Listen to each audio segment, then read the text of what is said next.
नमस्कार, मी Mandar Deogaonkar along with Vikas Apte. Namaskar. We welcome both of you. Welcome to you to Pune Infra Dialogues. Today we have a very distinguished guest to have discussion regarding infrastructure and how it relates to Pune. So I'd like to welcome on behalf of our team Shri Brijesh Dixit. I was going through your profile, sir, and one of the awards in a big list of awards that I could see was you were the recipient of the Modern Metro Man of Maharashtra. So I don't think there is any other apt person than Shri Brijesh ji to have received this award. So I'm very happy to get him as the speaker on Pune Infra Dialogues. And I'm sure this is going to be a very interesting discussion related to metro, related to highways, and related to infrastructure as the city of Pune grows into a bigger and bigger city. So with this short introduction, I'll ask Vikas Apte to just lay out how we are going to discuss this topic, and then we'll get into a discussion. Thank you, Mandarji. So for all the viewers, we are focusing this podcast into two-part series. It's a large topic on metro, and Dixit sir has got such huge experience on metro. So one podcast is totally insufficient.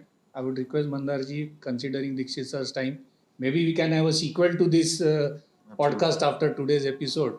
So beginning with, many people say that everyone looks at the destination but forget the journey which people have taken. So Dixit sir, I would like you to let our viewers know from concept to commissioning, because आज क्या लोग देख रहे हैं metro चल रही है, अच्छी चल रही है, अच्छे एसी मेट्रो में उनको ट्रैवल करने को मिल रहा है, प्लस राइडरशिप बढ़ गई है. सो बहुत सारे बाइट्स आ रहे हैं कि मेरे वजह से हुआ, उसके वजह से हुआ. तो the real person behind it, इन बेचारों को कभी चांस ही नहीं मिलता टू एक्सप्रेस कि what really went behind the scene. तो जैसे कि वेरी फ्यू पीपल नो, एक एडमिनिस्ट्रेटिव अप्रूवल होता है कोई भी बड़ा प्रोजेक्ट कंसीव करना. तो एडमिनिस्ट्रेटिव अप्रूवल है, टेक्निकल अप्रूवल है, फिर उसके बाद बजट सैंक्शन होता है, फिर डीपीआर बनता है, फिर टेंडर बनता है, फिर कॉन्ट्रैक्टर्स आते हैं, जनरल कंसल्टेंट आता है, काम होता है, सुपरविजन होता है. ये इतना लंबा पूरा जो जर्नी है वो आप थोड़ा हमारे दर्शकों को आप प्लीज जरूर बताइए. Just one thing to put in things in context. Dixit ji is right now the managing director of Maharashtra State Infrastructure Development Corporation, and before that he was the managing director of Mahametro. Right. So what better person can we have to discuss in detail about metro and infrastructure? Please. Right. Thank you, Mandar ji and Vikas ji, for very kind words. So you asked about how it went. Right, sir. You know, what you described just now is hardly 5% of what actually it is. Actually, after the sanction, the real journey starts. Of course, before that also journey is not small, not less difficult. But the beginning of a project, you know, take Nagpur, there were no metro before. If a metro was coming there, I just had in my hand a DPR booklet, nothing else. There was no team, there was no office, there was no guideline available for the how Nagpur metro should come up. So from that one book of DPR to the running metro, Right. the entire process was there from the year 2015 to 2022, when the final lokarpan of the final line was done Correct. by the Honorable Prime Minister. And आपको मैं एक छोटा सा एक anecdote ये बताता हूँ कि शुरू में जब बात हुई मेट्रो बनने की और I arrived in Nagpur, then everybody told me that you look for the office and then office space, and then that office has to be done up, furniture and vehicles and all that. I was staying in a room in Ravi Bhavan. I said, all that will come, but work must start on the day one. And I'm so happy to tell you that our first tender was called when I was still in the Ravi Bhavan. Acha. From my Ravi Bhavan room, tenders were called. Then I was allotted a residential accommodation, a bungalow in Civil Line in Nagpur. I never stayed in that bungalow, and that office that was converted into office, which remained office of Mahametro till 2021, much after our first line was started. And had we started an office and the furniture and the interior decoration, all our energy would have gone behind that. And the starting of the project itself would have taken a second or third priority. So that is how the projects have to start. And the second point is, a project must continue without any interruption. No Saturday, no Sunday, no holiday. Work must go on. Because why I tell you this? Because the workers are like that. You go to a project site, people work 7 days a week there. It doesn't mean that they don't have a break. Everybody will have a weekly break. But work will not have a break. If a Janmashtami is there, or Diwali is there, or Holi is there, work will still go on. There are people who can carry on in India. That is the beauty of India. Here everybody does not celebrate Diwali and everybody does not celebrate Pongal. Correct. You have people all the time who are ready to work all the time. Somebody or the other. So that was another thing which went on and on. I ensured that on a Janmashtami day, a person sitting on the crane 100 feet above gets his 2 laddus of Janmashtami. That is how we have to look after people. Right. And the third was the team building. A project must start with the team. And I must tell you that for extraordinary results, you don't need extraordinary people. Ordinary people give you extraordinary results, provided you give extraordinary atmosphere to them. Okay. And that should be done. And that is in your hand. And the team which gets collected must be empowered, must be inspired. I can go on, but one more point I want to tell you, that the successful project management depends upon foreseeing the problem. What comes a week later, what comes a month later, that is the job of the top management of the project. Foreseeing. And not only foreseeing the problems will come. You cannot stop problems from coming. Yes. But what you can do is give a better response to that problem. Right.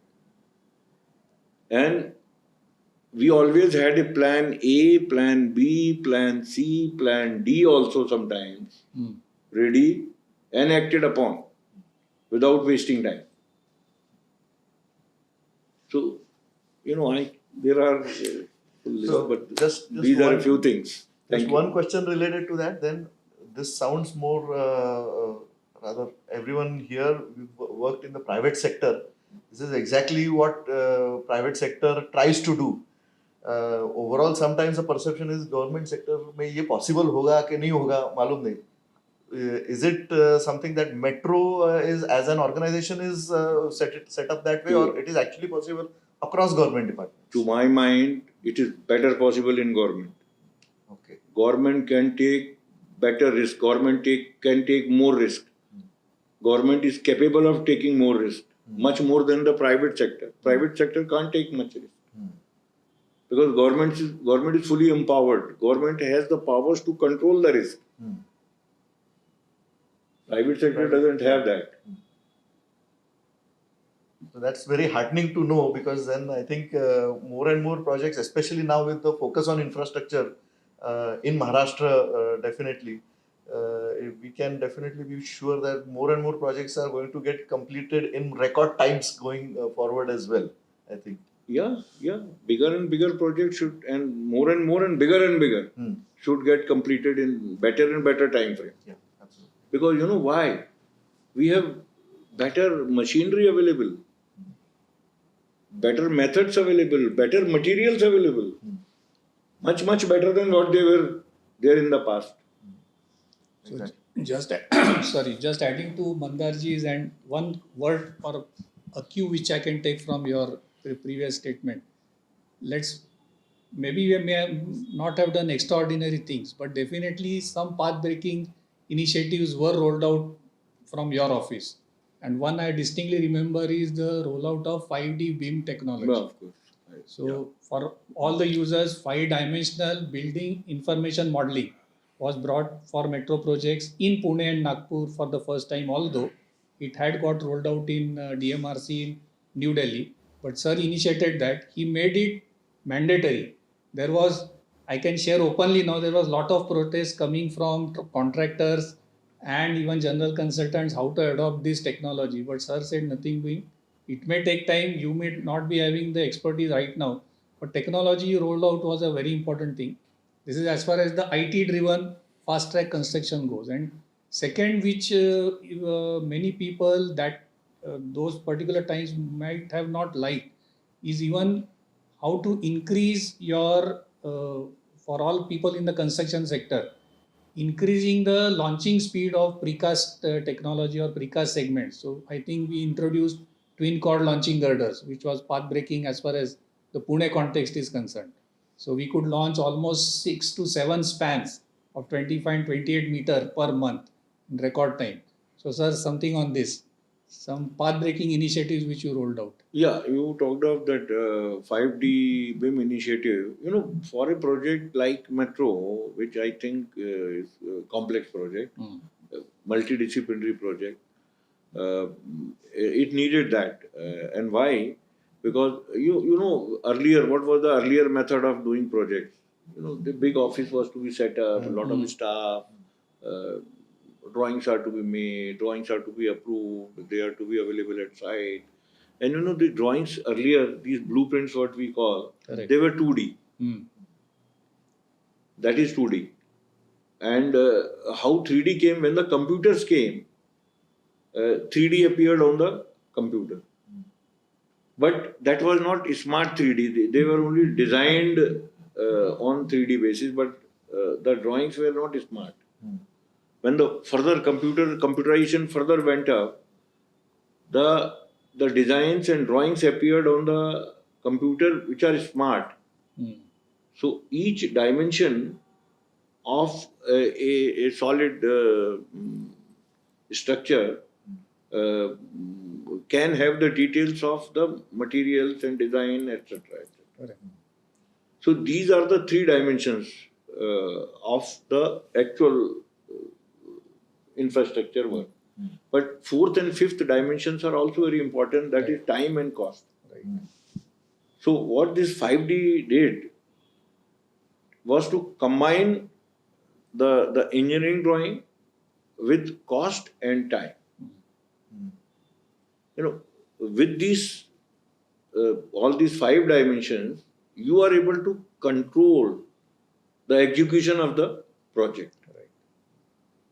I'll just tell you in a bit, a biggest stumbling block in a successful implementation of a project is cost. You know, many times what it happens that we start with cost X and end up with maybe 2x or 3x. And when it is realized that my progress is 30%, but my cost is fully consumed, till then lot of people are unaware, and then they go for revising the estimate and approving the estimate, and that takes a very long time. Sometimes it takes 1 year or 2 years, and the project suffers at that time. And when this breakdown takes place, then everything gets dismantled, because there are a lot of interdependencies in such complex multidisciplinary project. If a civil work gets delayed, electrical will also get delayed, signaling will also get delayed, and so many other things get delayed. So it's a it's a serial impact, dominoes effect. And if it's a tight control on the cost, you can prevent these things, and you come to know in time. And you will be surprised that these metro projects, both Nagpur and Pune, they got completed within time and within cost, DPR cost. Imagine, projects got completed in 22, whereas the costs were finalized in 2014-15.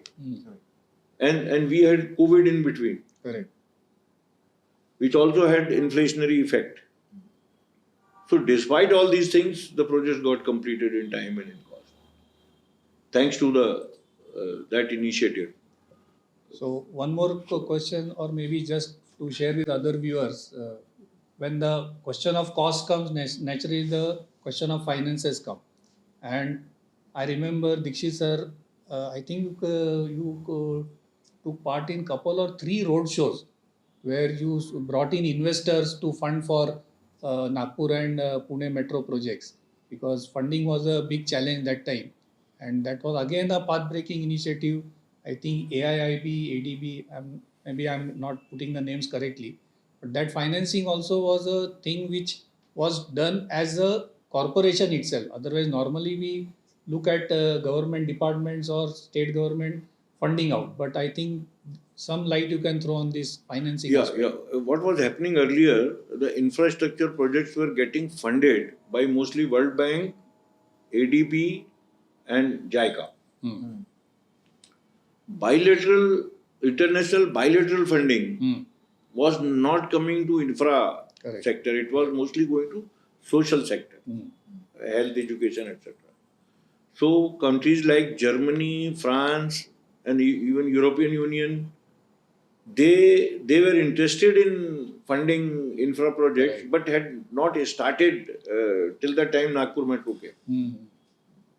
So it was that which you are mentioning. And probably KFW, if that Germany, as you said, KFW, KFW is the name of the agency of Germany. AFD is the name of the agency of French government to fund the project.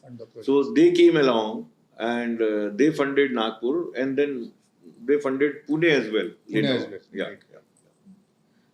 One related, when I was going through your profile also, I realized you worked in Mumbai in, I think, the urban railway network. You worked in Nagpur and in Pune. पुण्यामध्ये सगळ्यांना माहिती आहे नागपूरकर, मुंबईकर आणि Punekar. There's a very, very famous sort of, to some extent, comedy, but to some extent true also. So when you were working on these different 3 locations, any specific challenges that you saw? की पुण्यामध्ये हे problems आले, which were not there elsewhere? No, it's a healthy competition between the cities, so it's okay. But you know what happened when Nagpur Metro, which was known at that time, was asked to do Pune Metro because it had got delayed, and then work had to start quickly without loss of time, and then we were already mobilized in Nagpur with all of our resources in place. It was thought, the state government thought, and the Honorable Chief Minister at that time thought that Nagpur Metro was in a better position to start Pune Metro quickly. So when that was announced, perhaps in Pune it was not taken so happily. So keeping that sentiment in mind, the name of the organization was changed to Maharashtra Metro. And I am so happy to share with you that that Maharashtra Metro ultimately delivered Pune Metro in the same manner in which it was doing Nagpur Metro. Fast delivery, within cost, within time. And you know, when you see happy faces in the trains, that's the biggest satisfaction. One thing that I had experienced during when the metro work in Pune was about to start, there was a lot of resistance, especially from a climate activist point of view. how much credence is there on that particular thing? Many people saying a lot of concrete structures coming up, which will increase in a net result in the temperature. And why don't you take it completely underground? Why elevated metro is required instead of completely underground? So how do you tackle such things? Because in any urban setting, it's going to happen. Yeah. In all such projects in cities, such things happen. But the quota of such things was much more in Pune. Exactly. First of all, the project got delayed because of those things. That whether it should pass from this road or pass from that road, or whether it should be overground or underground and all that. One more thing I'll clarify about the whether overground or underground. Why, people think that in European cities, the so-called metros are all underground. So everybody thinks that when a city gets a metro, it should be underground. No longer so. There are many cities in the world where metros are coming now. They are not underground. Right. There are few reasons for the metros in Europe to be underground. And the first thing was when those metros came back in 1860s, 70s, at that time, people only could dig and not erect. Bridge technology Correct. was very rudimentary. It had not advanced. Even RCC was not there.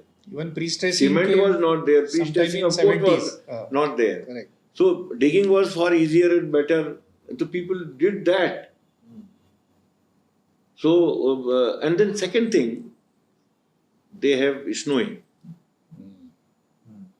Metros have to run every day. Correct. If somebody has to go to office at 8 a.m., he has to go. And if snow is there,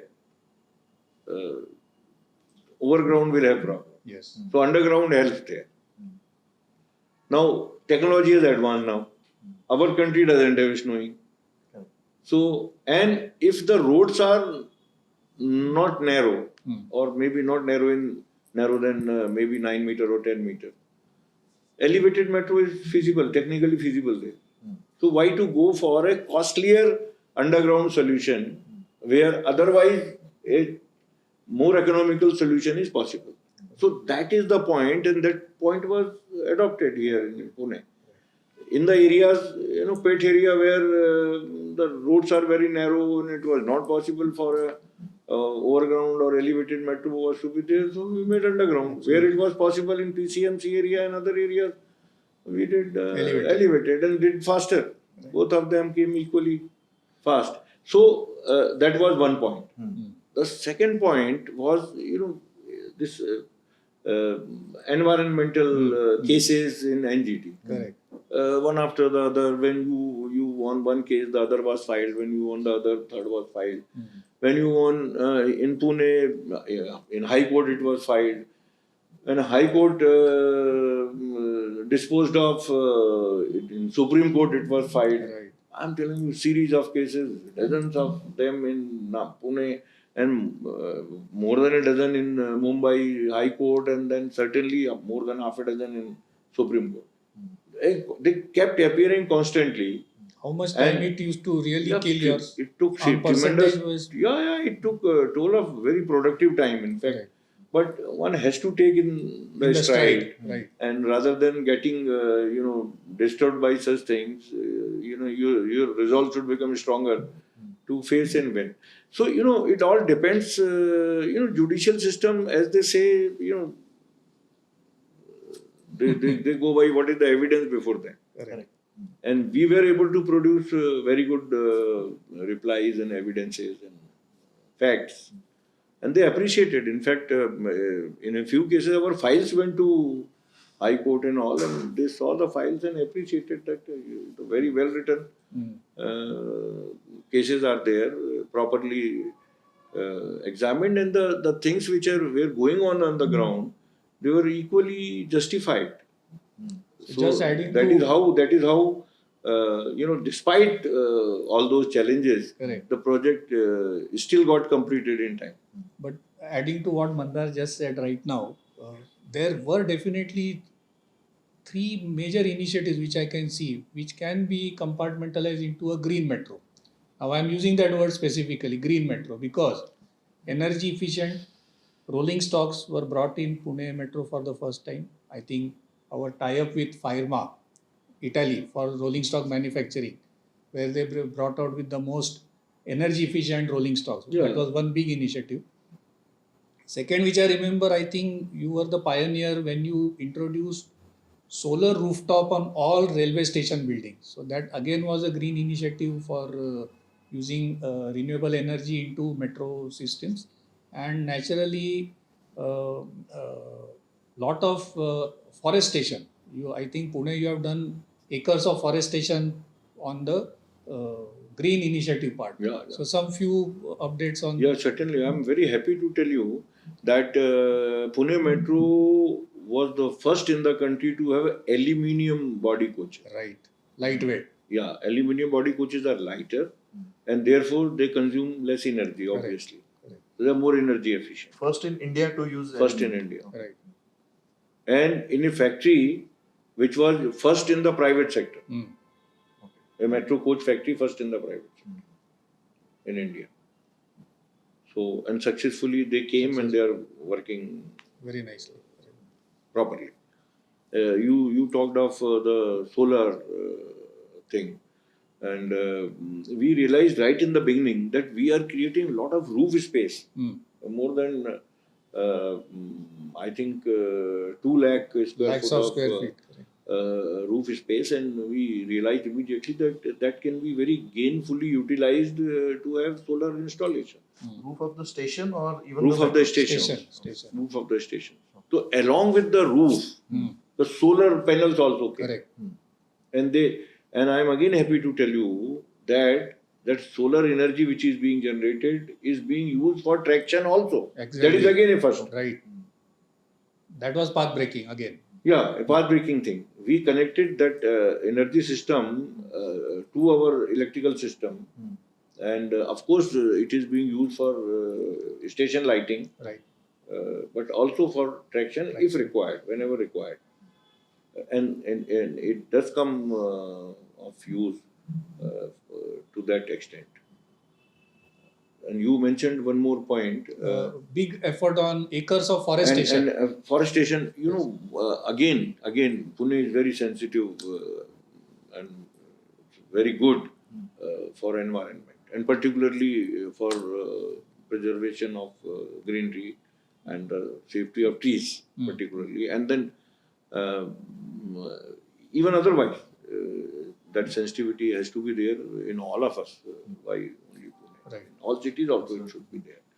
And I had this sensitivity myself.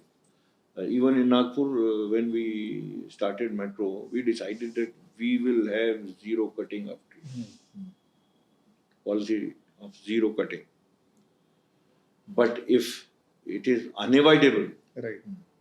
we will do transplantation.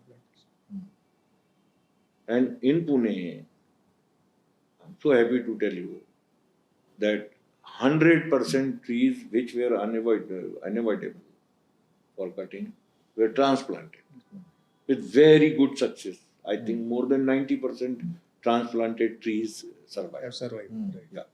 Otherwise, I don't know whether you know that the alignment which was followed in PCMC area was having all good trees. Lot of trees. Yeah. All old trees. Correct. Many of them. Yeah. So we first took upon the responsibility of doing transplantation and then start. In addition, we did a lot of fresh plantation also. Correct. So in Pune and Nagpur together, our plantation was in excess of 50,000, much more than what we were supposed to do. Is there like a mandate? Like, okay, if you're going to do so many kilometers of metro. No, that is not the mandate. The mandate is in terms of number of trees to be cut. To be cut. A certain number you have to transplant 3 times or 10 times. Okay. All that, like that. But we far exceeded that responsibility. In Nagpur, we had one more thing, that we planted all the fresh trees in one plot. One very big plot of more than 25 hectares. Okay. and called it Littlewood. Littlewood. Yeah. Okay. And I'm so happy to tell you that all those trees have, but means again more than 95% are surviving, grown up properly, and they have become the very vibrant area for the people to come and enjoy, and with very good flora and fauna. Even the wild animals have started coming to Frequenting that. Is So it there was- any yeah. such area allocated In Parvati Pune? area we did in Pune. Ah. In Parvati In Parvati, area okay. we did Okay. plantation. And transplantation we did in PCMs. PCMs. Yeah. Wherever we were allotted land for that purpose. Just coming back to your earlier point of cost of a metro, when you mentioned about elevated versus underground. I was just reading that for elevated, normally I think the average figures for Pune was around 400 crores per kilometer of elevated metro. I don't know, maybe No, it was around 300. 300. Okay. Yeah. So And this is the least throughout India. Yeah, in the Most in that economical. time frame, least in the country, Okay. in that time frame. Okay. Similarly, underground also. Hmm. Our cost is 400 crore, least in the country. Hmm. And the strata here is very hard. Very. Very hard strata, but thankfully it is uniform Hmm. in Pune, so we had less trouble. Correct. So underground strata, this basalt, Yeah, correct. it is uniform but very tough. Hmm. So, but since it was uniform, we were able to handle better. In order to reduce the cost further down, I was reading that there's some new concept called Metro Neo. Yeah. So yeah. what type of, I mean, is that different than what is being done right now, or it's a completely new technology? Totally different.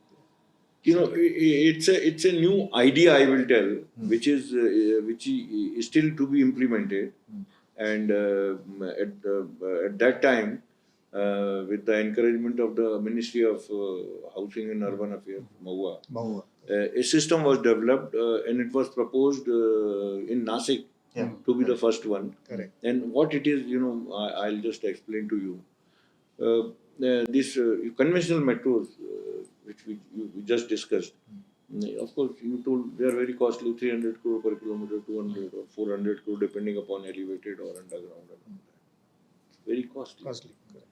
But tier 2 and tier 3 cities, which have lesser population and lesser traffic, they are not able to justify this costly solution.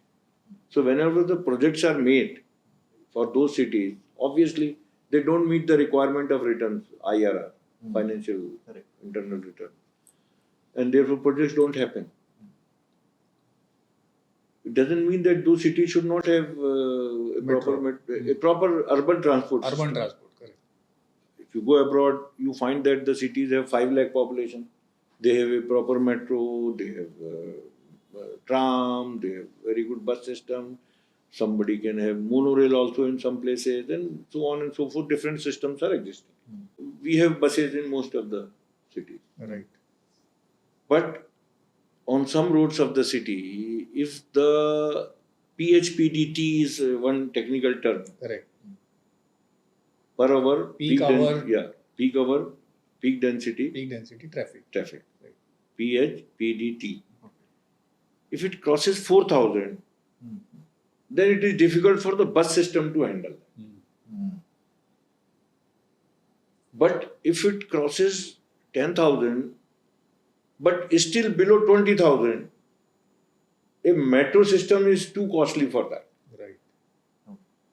So this band from 4,000-5,000 to some 20,000-25,000 is such which needs a solution other than conventional metro. Correct.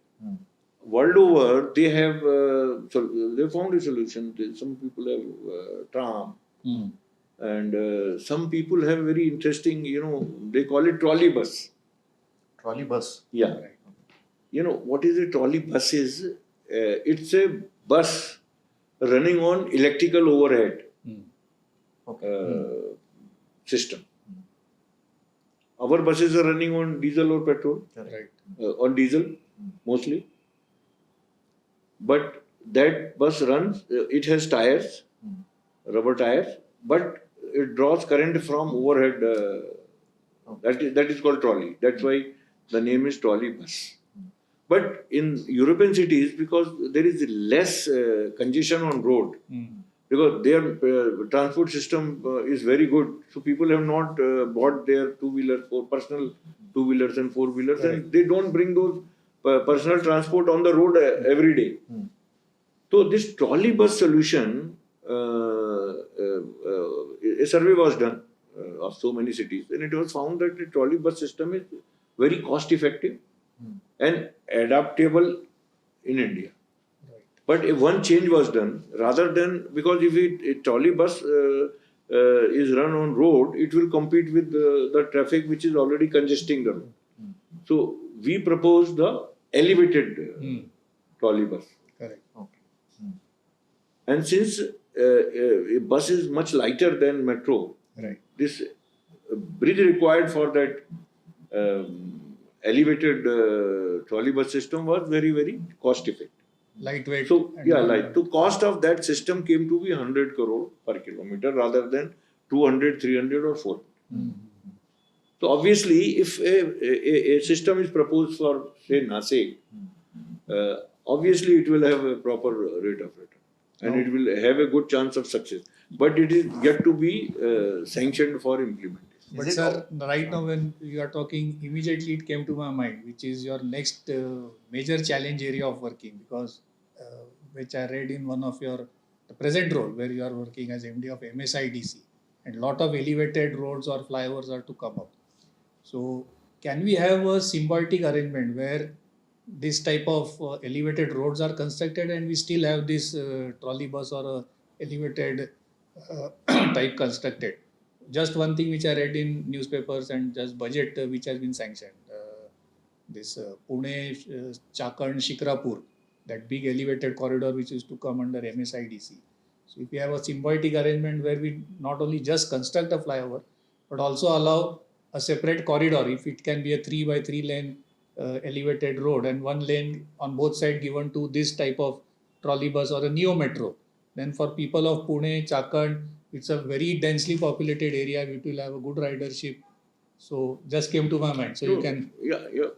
I'm in charge of roads, but not metro right now. So for the projects which are sanctioned, for example, from Ramwadi to Wagholi, that not yet sanctioned, but it's proposed in the pipeline. We are in touch with Mahametro to make the provision of that over the our elevated very good. Very good. Similarly, there can be the possibility of that on Hadapsar side also. Hadapsar side. Yeah, from Hadapsar to maybe Urli Kanchan or so. So wherever provision can be made, no problem in that.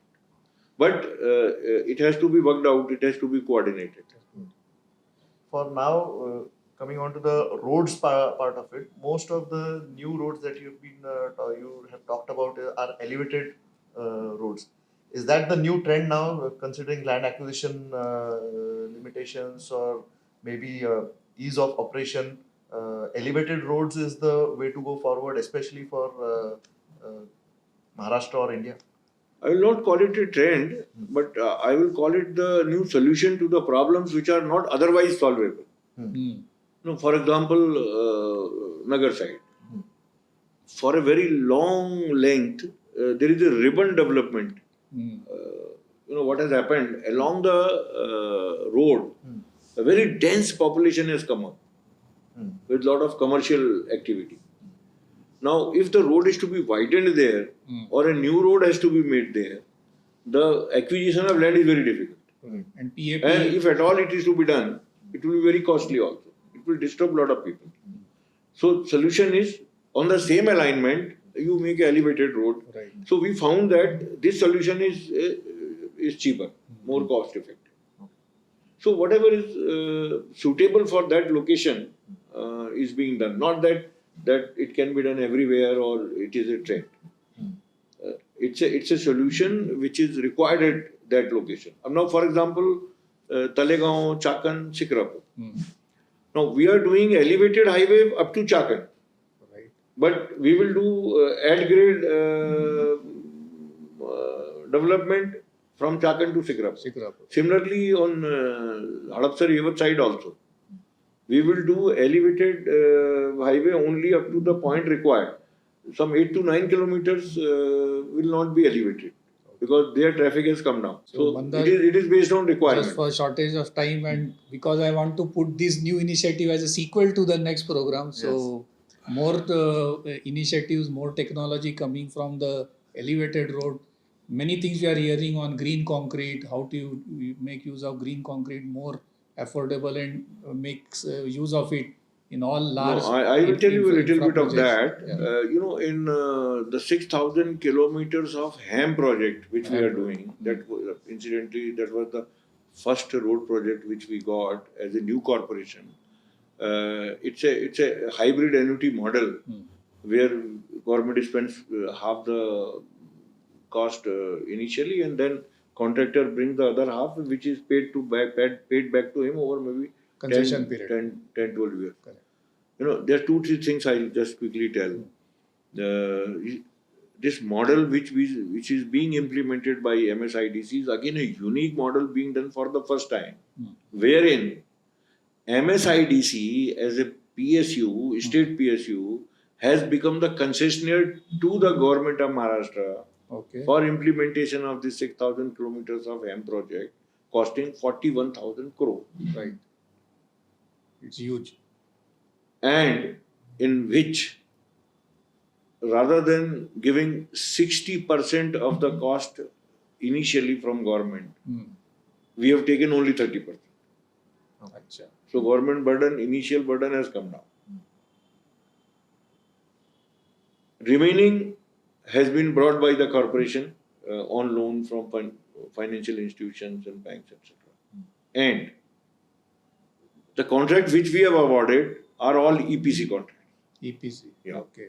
Now you must be agreeing that EPC contracts are better manageable, time-wise, construction management-wise, because there is no issue of delay, etc. So we have the best of both the worlds, wherein we have taken loan, our loans are more reasonably priced interest-wise. More competitive interest we have got. So your very good relations you developed with major lending agencies during metro time became beneficial this time. Possible, yeah, sure. Okay. And on the other hand, contract management is better because of this. And in these contracts, we are using all this coal ash and ground. So general parlance, what people are nowadays saying, green concrete or more energy efficient concrete. You can put it. So fly ash, etc., and then have a better concrete with lot of admixtures and to reduce the heat content and to have better curing and to have more durable. The whole idea is to have high quality durable roads with concrete. Just one question for entire state of Maharashtra or maybe like urban center like Pune. Of course, the infrastructure is lacking also in a lot of aspects. There is a big push for infrastructure development projects. Overall, having such kind of infrastructure, can a state like Maharashtra or maybe a city like Pune afford a lot more infrastructure projects, or it's actually financial engineering that can be done properly to make sure all these projects get the budget that they want and happen on time? Both are required. More infra is required and better financial engineering also is required. Both required and they help each other. And this is what exactly we have done. If you must have noted, we are doing HAM. Then we are doing all these Pune projects, Pune to Sambhajinagar and Talegaon, Chakan, Sikrapur and Hadapsar. They are all BOT projects. We are taking very good advantage of the traffic conditions there. High traffic flow, high traffic density is there. So we are using this financial engineering to the fullest possible extent to ensure more delivery of high quality and highly durable infra at less and less cost from the government. सो एक शेवटचा प्रश्न पूर्ण असल्यामुळे मराठीत प्रश्न नाही विचारला तर लोक No, आम्हाला certainly, I मारतील. agree. तर आता कसं आहे सर की हॅम पण करतोय आपण, अनेक फायनान्सिंग करतोय आणि बीओटी तत्वावर देतोय, तर परत वादाचा विषय. So you can either pass on this question और you can give your best input की टोल मुक्त भारत किंवा महाराष्ट्र करता करता आता परत नवीन मॉडेल आणून टोल परत लागणार का, हा प्रत्येक जनसामान्याला हा एक प्रश्न येणार आहे. I agree. Toll Mukt, it should be Toll Mukt, I agree. But Toll Mukt after the toll is completed. Okay. If a project has been developed, has been executed on the basis of toll, in many cases what has happened, the tolls have continued beyond the period of tolling for various reasons. Various reasons. Yeah. And the other projects have come up from that tolling, etc. And it's going on. But people will agree with this, that if the tolling is there in a project, it should stop with the time when the payback is completed for that project, and then it goes off toll till the time the next round of improvement comes. Correct. So if an improvement is being made, or an upgradation is being made, or if a new infra is being made, I don't think there is any issue, because what it happens. You take the example of Nagar Road. But today, with 1,20,000 PCU traffic there, you go and see how the people are suffering. It takes so long. People ultimately spend much more money in that travel Traffic jams. than, yet jam-wise and time-wise and otherwise. Even psychological cost is also there. People end up spending much more than what toll will be finally required. Toll is a very small cost which ultimately will be required, because it will be more systematic. It will be exactly with a time-bound thing, and it will be over once the payback is completed. So, And sir, people will be happier. we are really short Economy on will time. be faster. So we are really short on time, और जैसे कि हिंदी में दिल मांगे मोर. So we want you please come for the next podcast you. as a sequel to this. Yeah. आणि Sure. शेवटचं एक काय म्हणूया, ब्रीद वाक्य म्हणूया की टोल लावा, पण टोल हे अनादि मी अनंत मी असं नको. या Yes. याच्यावरती तुम्ही मंदारजी याचं समापन करायचं. Yes, it was a very, very interesting discussion until now, and as he rightly said, दिल मांगे मोर, याच्यावरती अजून डिस्कशन करण्यासारख्या भरपूर गोष्टी आहेत. पण ऑफकोर्स आपल्याला प्रत्येक टॉपिक वेगळा याला एक न्याय द्यायला पाहिजे. सो आय एम व्हेरी हॅपी की निश्चितजी आप considering your busy schedule, you took time to come to Pune and have this very engaging podcast with our infrastructure cell team. So I really thank you from the bottom of my heart. And going forward, I hope to see MSIDC coming up with bigger and major projects in Maharashtra to change the look of Maharashtra as far as the infrastructure is concerned. So on this note, I'd like to say thank you once again, and we hope to see you again in Pune. Thank you, both of you. Thanks Thank so you. much. And I hope I am able to reply a few of your questions in Marathi next time. Next time. Welcome, sir. Yeah. Looking forward. Yeah. Thank you so Yeah, much. I'll be very happy to do that. Thank you.